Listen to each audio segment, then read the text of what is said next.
يعني برأيي من هل هر إنسانێکی سادە بپرسی لەم وڵاتانە هەم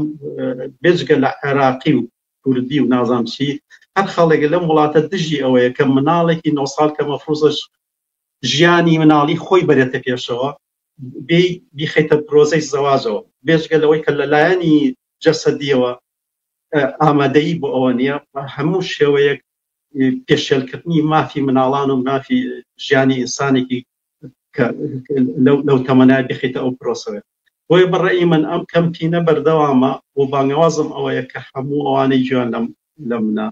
بەم کەمپینەوە پەیوەست بن و هەوڵ بن بە شێوەی جۆراو جۆر بە هەر شکلێک کە لە ئیمکانیان هەیە ئەم دەنگی ناڕەزایەتیانە بگەێنن خەڵکی ئەم وڵاتانە پەرلەمانی ئەم وڵاتانە حیزبەکانی ئەم وڵاتانە حتا مهمە دەستگاکانی ڕاگەیاندنی ئەم وڵاتانە بانگێشکەی بۆ ئەوەی کە لەسەر ئەم مەسائلانە بێنە دەنگ و سەوباس و توێژی جۆراو جۆر سازکەین.